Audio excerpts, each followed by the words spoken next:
how I got to this seed head place, and I think that's going to be really interesting for me and maybe for you if you like listening to rambles. Does the best Viennese fingers. I'm really hoping they've got some today. So you didn't want to see somebody edging cake today, did you? Welcome to this video where I go on a quest for the best cake or biscuit sweet treat. This also involves me going back to a place that I used to live.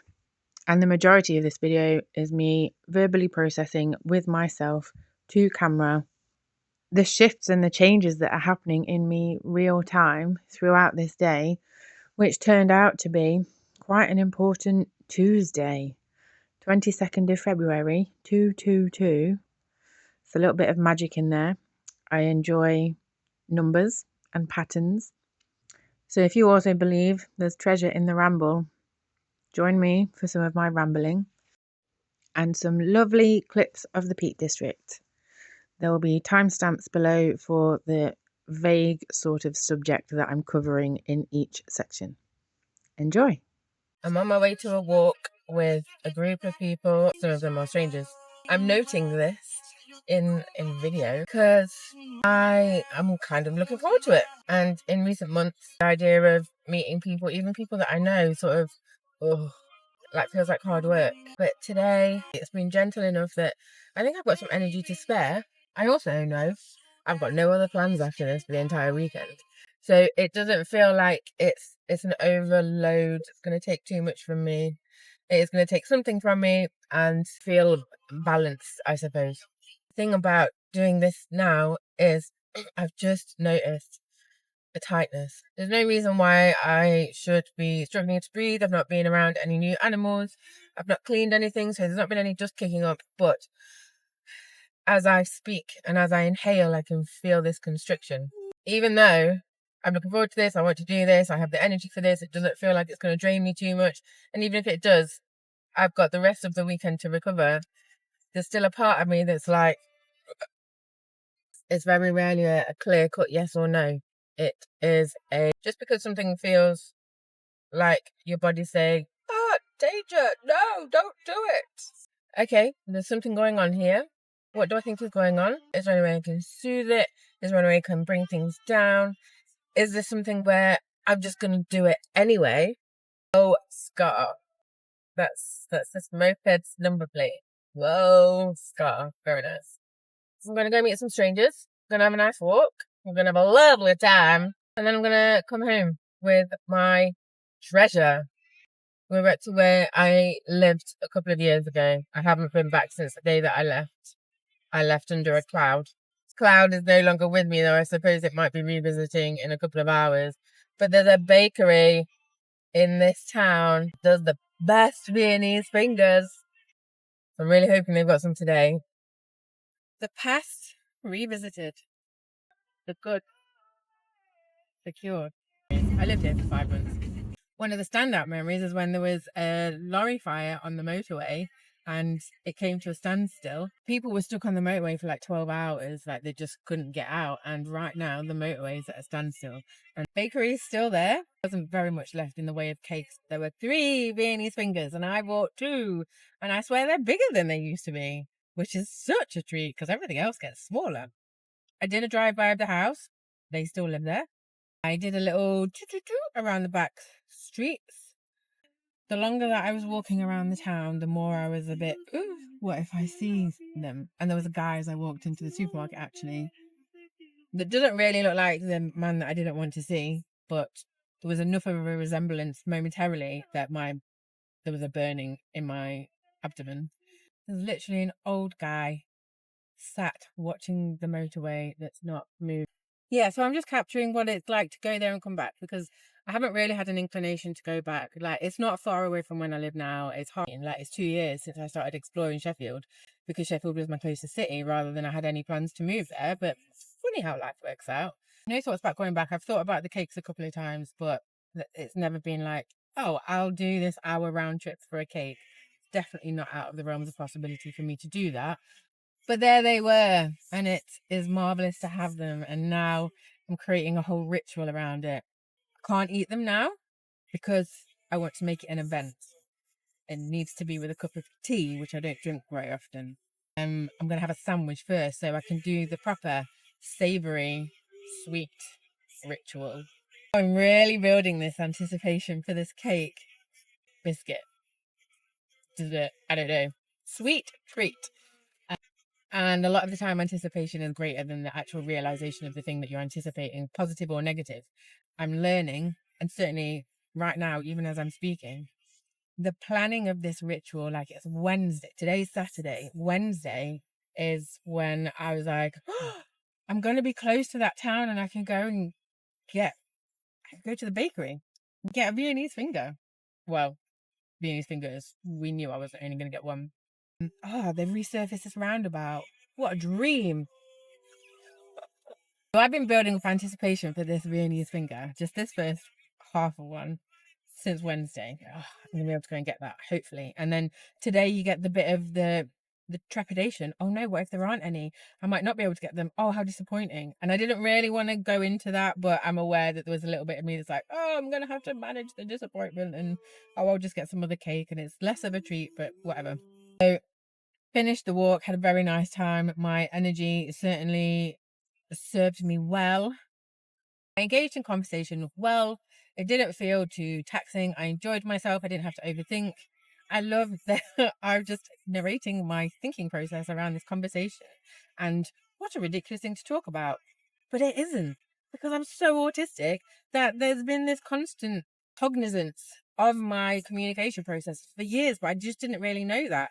And I know that now there'll be other people that are like, oh my God, yeah, I did that, or I do that, or oh, I didn't even know.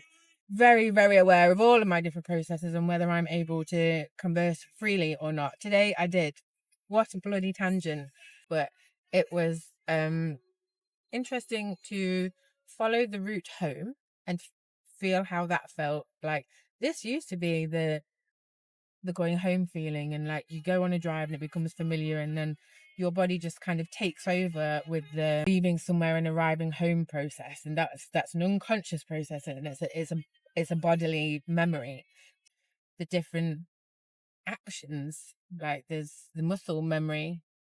So I play with the gears and accelerate up different hills and stuff. And then there was also, interestingly, very little of this, and now it's coming back to me. When I first went to view this house, like this town is on the top of a hill, do that because I was just going to go to the bakery and then leave. So no, I'll do a drive-by. I played train drive-by as I'm doing the drive-by, obviously. I was thinking more about the muscle memory of the going home feeling. Now I'm also thinking about that first time I drove up into the town and that feeling of, like, because it's really steep. You have to pay attention to how it feels. You also have to pay attention to Google Maps when you're talking. I'm going to end up, but Sheffield. Oh, look at this heather in February. Beautiful. I guess I needed to interrupt myself because I'm boring myself. The muscle memory of the going home feeling, but then also linking that back to the my first memory of arriving in that town when I first viewed the house. And this is a closing of the Gestalt. Like, I'm coming full circle of when I first went and visited, when I moved in. I don't remember very much about that. When I moved out, and now going back and it being it's not an uncharged place. There's a lot of energetic charge memory around it. It's pleasant. Well, it's pleasant because I didn't see the people. If I did see the people, I'd probably have a lot of other things to say right now. It's really challenging for me as somebody that basically sees the good in everybody and is very open and compassionate to all foibles of all humans. As a concept, that's true, and it's a reality. This is my attitude in life. This person really did a number on me, and it was a very, very, I'm avoiding saying traumatic time. It was a very challenging, very stressful time in my life, and this person very instrumental in that. And I can say I have no hard feelings now, and I don't have hard feelings now. I'm not interested in conversing with you. I'm not having any kind of interaction with you. You're deluded. And I don't want to deal with your unconscious processes. And I know that you would struggle to deal with my very conscious, deliberate processes. So I'd really rather just not have to deal with that. So I'm relieved that I've not had to. Closing circles, completing a gestalt. It's something that I'm often conscious of. Returning to a place that I know. Completing a relationship. This week, I ended something with somebody, and it was important for me that we did that on purpose, with intention, deliberately, so that we knew that the last time was the last time. Now, I'm aware that's my process and not everybody needs that, and it's also through that experience have made me question the necessity of all of that. And it just feels nice, and I feel nice, and I don't think I have anything else to say about this. Okay, let's not say anything, let's feel it. We're on the home straight. I'm nearly there for my sandwich and my tea and my cake. I feel happy that I got to revisit. I don't think I feel a sense of completion of anything. I'm really excited about my cake. I'm really glad I didn't see any of those people. I'm really glad, like I just got a real sense now that I'm leaving that behind. Really feel like there's a sense at the top of my back that I'm detaching from it, which then kind of speaks to that completion of the cycle. Like we've come together and I'm like popping off. Like when a bubble pops out when you're blowing bubbles, a lava lamp, it sort of blows up and then it becomes a bubble and pop. I feel like I'm popping away from this part, and I don't know if I've really been carrying anything left over from that other than that was a horrible time of my life. Horrendous. One of the worst times of my life, actually. But it hasn't, I mean, I'm sure it's impacted things, not in any major way. Like I moved away and I made a fresh start and it was great. Going back hasn't been anything other than, oh, this is familiar. This is nice to revisit. Full stop. And now I'm leaving. Really interesting, this sense of over there. I'm leaving. Coming back to my life here, which is a great life. It feels like, as I'm aware of the severance, what I'm feeling now from town, as I've driven up this road, as I was describing that popping off, I have severed. It sounds more severe than I want it to, but whatever may have been left that I didn't know has been left. It's like I've detached from further. And now as I'm moving into where I live now, the discarding of whatever has just gone from there feels like something else is just opening in front of me. And this is real time me trying to feel into this process, which is very interesting. Another concept that we talk about in therapy is the opening and closing and connection and the vulnerability and the risk that you take when you open to somebody. And if you get hurt, like you come back. But we open and close in relationship to people, and this is the motion. And I feel like as it's not even that that's closed, it's closed and dropped off like a seed head. So what? So when you get to the end of summer and you've got flowers, the petals have dropped and the seeds have developed and they're in a little capsule. I feel like, gosh, this is getting very... Is this a metaphor, an analogy, or an allegory? Is it a simile? You know who you are.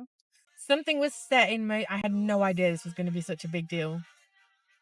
Something was set in motion. Many things were set in motion when it became clear that I had to leave that town and that I ended up moving to Sheffield, which was not in the plan. Originally, Sheffield was too far, it was too big. It wasn't where I was going. But I ended up here anyway. What a wonderful set of events. So here I am today, of all days. 222. Ah! What was set in motion then was some kind of flowering something. And so I guess a seed has been planted, maybe. I don't know. I was planted in Sheffield and I've rooted and I've grown and I've blossomed. And now what's been happening recently, maybe over winter, calendar winter, not the winter of this process, is that we've got to the end of the summer and the blooming, and now the seeds have been maturing. And me going back there today and literally driving up the road then and feeling the popping off and the severance. The seed pod has just left the base of the stem as I've come up that road, and I am now, so that actually changes my analogy. So it felt like as I was coming up that there's something is opening up in front of me and I'm moving forward into something. I've driven this road hundreds of times in the last year and a half. But there's something about there's a space, an energetic space, I guess, opening up in front of me as I see my city appear before me. So if we go with the seed pod analogy, seeds, I'm a pod of potential. Here is my ground. The ground is opening up. So where before I was feeling like there's an expansion, but of like a forward motion, you can move into a space. This is my meadow. And I am now, or I have now, to be determined, multiple potentials. I didn't know that I was a flower that had dropped its petals and was maturing into the next thing. But then I suppose this is what happens with unconscious processes and starting to learn about the energetic, tangible, feeling those processes and feeling into them and feeling the meat of these invisible processes. So I didn't know that I was a flower that had been blooming, and I certainly wasn't blooming for a while, but I have for the last year really settled in, really felt good. But things have been harder recently, which would go with the idea of like drying petals that the petals have dropped. The seed head is here. Here is my meadow. I'm very excited to go home and have my sandwich and my cake and my tea. And then I think I'm going to look back on this day as a turning point, a really important marker. And I didn't know that's what it was going to be. I just thought, oh, cake. I've turned into a fucking seed pod, getting ready to plant myself in the meadow of Sheffield. Yesterday, I would have told you I've already been doing. Like, I've been here a long time. I've been trying new things, trying to make new things happen. And I've seen Sheffield as this open, opportunistic space for me to try new things. But maybe there's something about this which is happening now, today. This is a turning point, a planting point, and this is everything that came before with me trying things out. These last 18 months, I've just been finding my feet, having a go at some things, basically nothing working out. I've managed to earn a living, thankfully, but in terms of the things sticking and being able to keep going with them, that's been really difficult. I predict, and maybe I am affirming, manifesting, I'm declaring from today things will stick, but that's because I now have this idea of me as seeds that has just separated from that past experience, and that past experience will always be with me, and it's going to inform many things, and it hasn't caused me distress in a long time. I suppose there's and her name was on a number plate that just drove past. Yeah, I obviously had little worryings of distress today, like what if I see them? But I didn't. And so now I'm away relieved.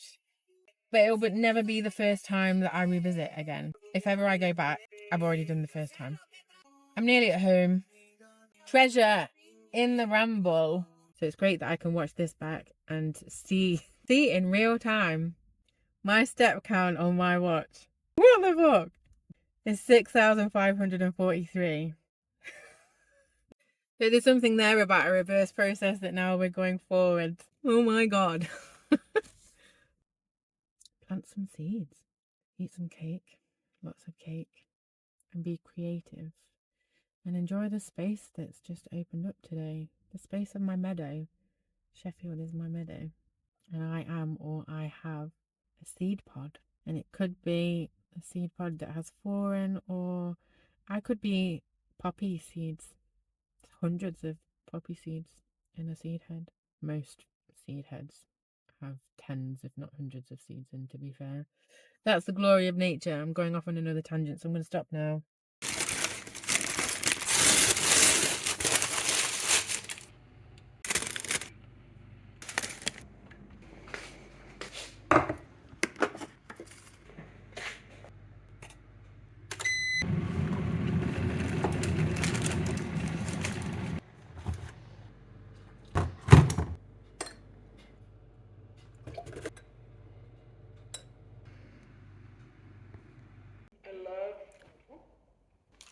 Here we go.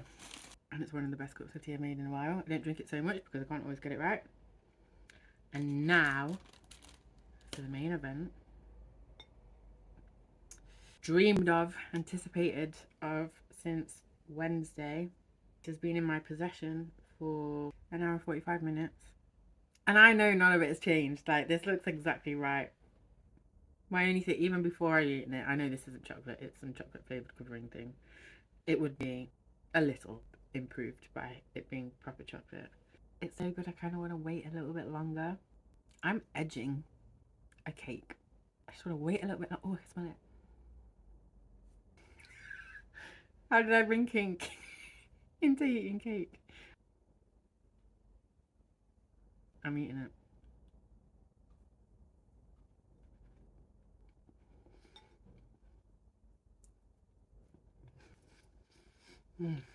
Exactly as I recall. And the fact that I've been out today, had a nice little walk today. I'm not eating anything else yet, so I'm hungry. I've had my sandwich, but only one, so I'm not starving now. Look how thick that is.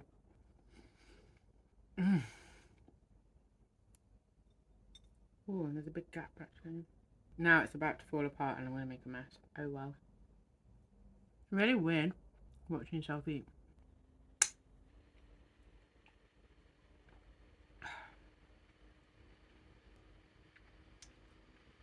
So like the perfect hour. The cat's kind of having a perfect hour right now too. In the sun. Hi. What is this? Is it cake? Is it biscuit? It's not a dessert. It's not pudding. Maybe it's a biscuit. Delicious. That's what it is. Anyway, I'm sure you didn't want to see somebody edging cake today, did you? Further to my remarkable seed pod analogy that really tickled me and has been helpful. But then I've come out again to watch the sunset on this auspicious Tuesday. I've wished for a geologist friend so that I may ask some questions about rocks that I see. But I think I've worked out a process that I could see has been happening. Because there's an overhanging rock that's got like tiled stones underneath. I was like, surely that's man-made.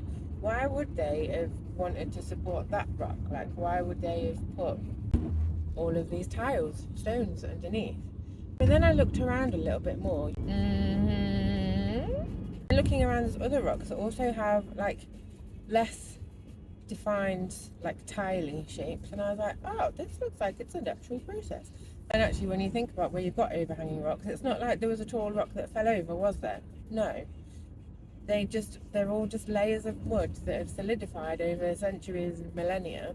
And so this particular one has got just a base of square tiles, and then there's one on the other side that's got like some chunks underneath, but you can see the process happening. It's much less further along. Anyway, that was a digression. What I actually wanted to say was, as I was walking underneath these rocks and just kind of observing the different ways that you can see the layers of them, and some of them, like I've done the freezing and the defrosting and cracking and all of that. I remember something from my geography lessons. I can get lost in 5 foot tall bracken, obviously. I'm a quite short person. So yeah, I was walking along this path, kind of looking down the side of me, noticing that I can see multiple footpaths that I just wouldn't know were there if the bracken was there. And I was like, oh yeah, of course, this is the time of year where the bracken's basically finished its life cycle, and soon we'll start to see the little curls of them popping up. And I was like, oh, it's all the stalks, like all the leaves, they've all broken up and blown away. Oh, they've dropped off. Like the seed pods that I was comparing myself to earlier.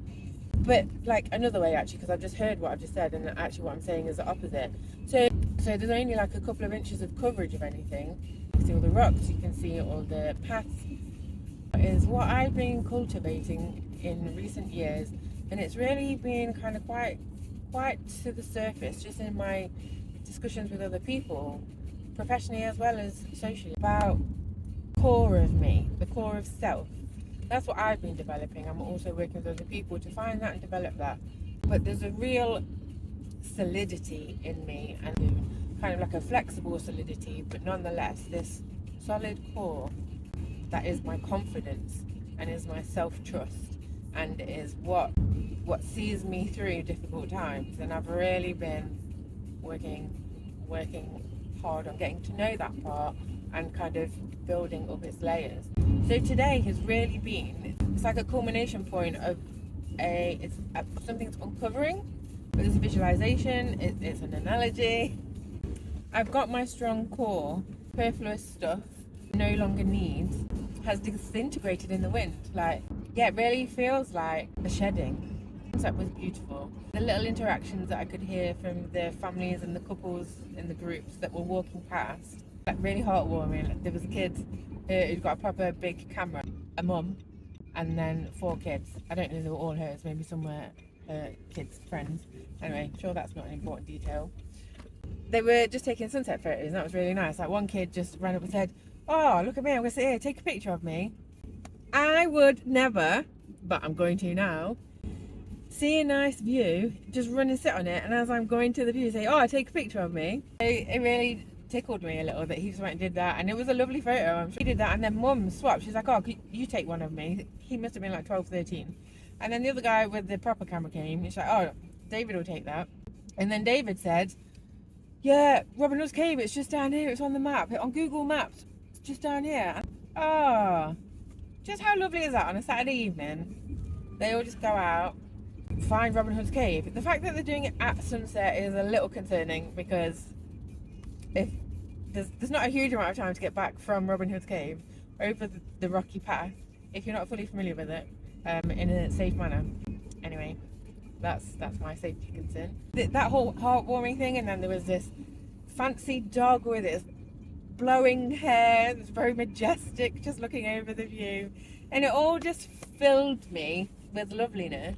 So that as I'm walking down this path underneath the edge, looking at these strong stalks of bracken and comparing it to my strong core of self, I could also feel just like the upswelling of love, the upswelling of appreciation for humanity. And goodness knows, sometimes I have to work really hard at feeling an upswelling of love for humanity. But today, just now, on that walk, seed pods to bracken stalks, I'm fresh with my new seeds of ideas, and I've got my strong, flexible, hardy inner core. It's a great day. Tuesday. If you made it to the end of the video, thanks very much for sticking around and listening to my ramble. I hope it has inspired you to connect to your felt sense and see what's going on when you have an interesting day. And maybe it will help you to plant some seeds too.